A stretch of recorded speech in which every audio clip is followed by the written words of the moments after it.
Yes, this is what we were waiting for.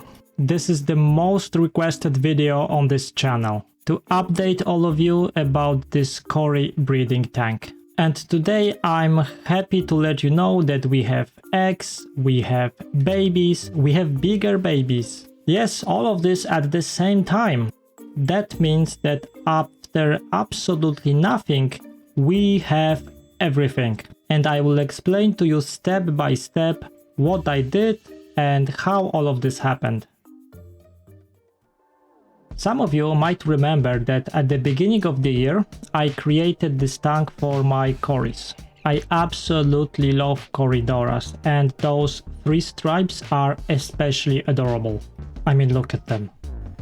And this is why I really wanted to breed them and have some Cory babies. The build went really well, and I really like the end result. It doesn't look like your traditional breeding setup, but this was the point. I wanted something nice and functional at the same time. If you want to see the full build video, I will link it in the description.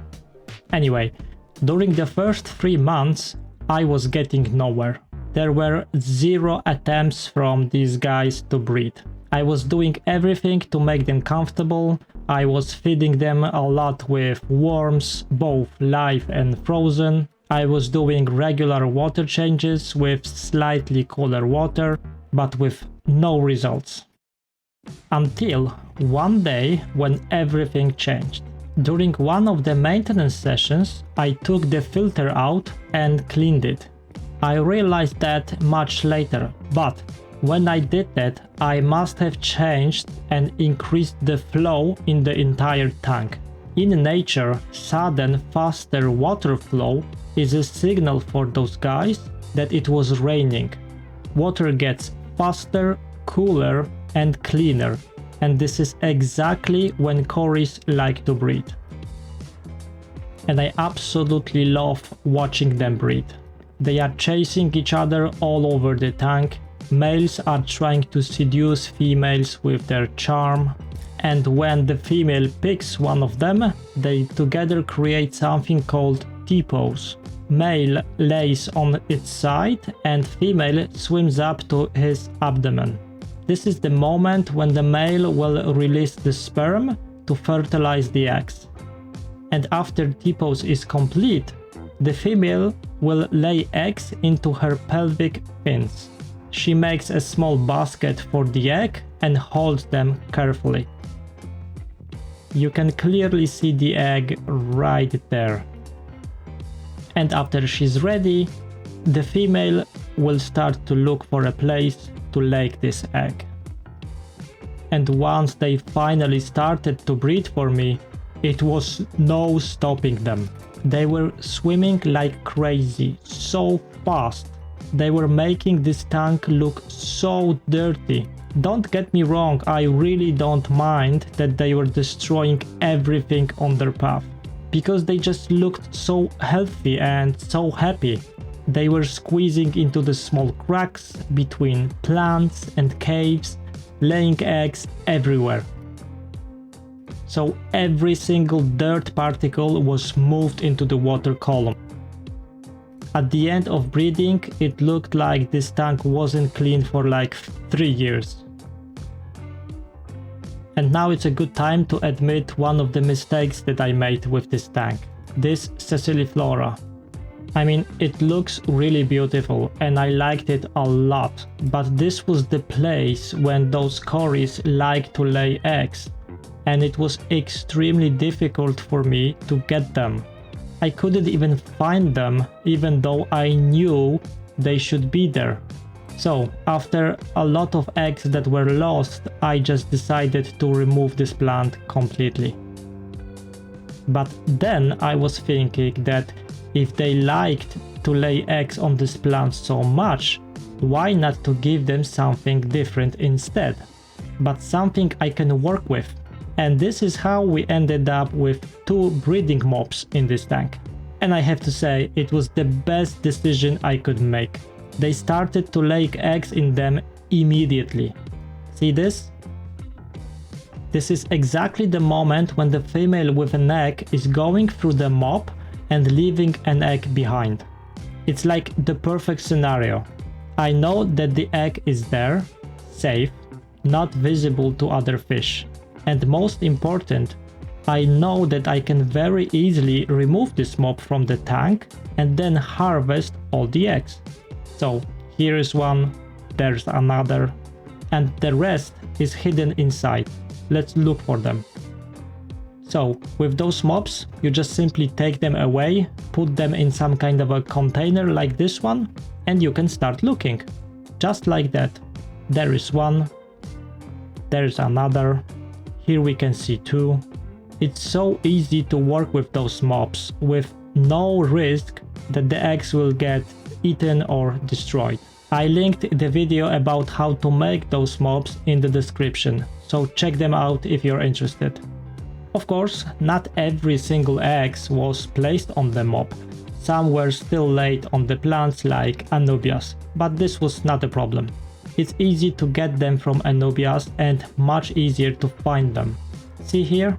And here is another one. With Ceciliflora it was really difficult, but hey, good lesson for me. And this is how I ended up with a lot of eggs of those wonderful fish. Cory eggs are known to be very susceptible to fungus, so we will try to fight it off with few tricks that I have mentioned in different videos already.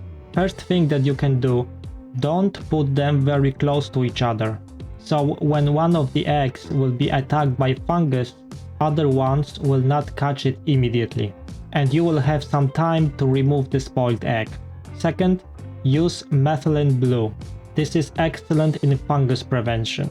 It will not harm any fry and it's totally safe and really proven to do the job. I use it for all types of fish I breed. And lastly, I added some airstone to create some movement in the water just in case. All the videos I'm showing you are a mix of different breeding sessions.